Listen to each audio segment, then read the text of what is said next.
is the only pure thing in this world. ভারতীয় জনপ্রিয় পরিচালক এস রাজামৌলি এবার রিভিউ করলেন হলিউডের আসন্ন সিনেমা অ্যাভাটার ফায়ার অ্যান্ড অ্যাশের। মুক্তির আগেই প্রথম ভারতীয় ব্যক্তি হিসেবে এই সিনেমা দেখে নিজের প্রতিক্রিয়া জেমস ক্যামেরনকে জানিয়েছেন রাজামৌলি। মুক্তির আগেই প্রচারের অংশ হিসেবে অ্যাভাটার ফায়ার অ্যান্ড অ্যাশ দেখে নিজের অভিজ্ঞতা, ভালো লাগা মন্দ লাগা শেয়ার করেন রাজামৌলি।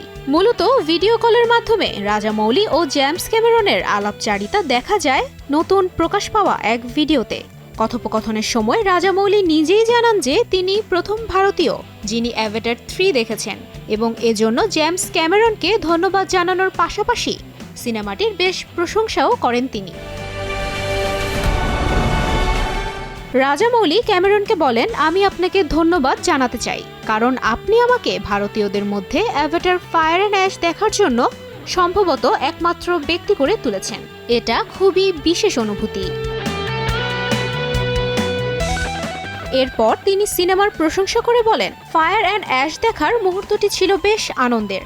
বিশেষ করে সিনেমার সব জটিল দৃশ্য এবং চরিত্রগুলি তৈরি করার জন্য আপনাকে ধন্যবাদ। থিয়েটারে উইন ট্রেডার্স, অ্যাশ পিপল এবং নতুন চরিত্রগুলি দেখার সময়ে নিজেকে বাচ্চা মনে হয়েছে। রাজামৌলি অ্যাভাটার ফায়ার অ্যান্ড অ্যাশের পূর্বের সিনেমাগুলোর সঙ্গে তুলনা করে বলেন, সিনেমা শেষ করার পরও তার মধ্যে এই সিনেমার রেশ রয়ে গেছে। অ্যাভাটার ফ্র্যাঞ্চাইজির তৃতীয় কিস্তি অ্যাভাটার ফায়ার অ্যান্ড অ্যাশ বিশ্বব্যাপী মুক্তি পাবে 19 ডিসেম্বর। তুবাইশি বুশরা, স্টার নিউজ।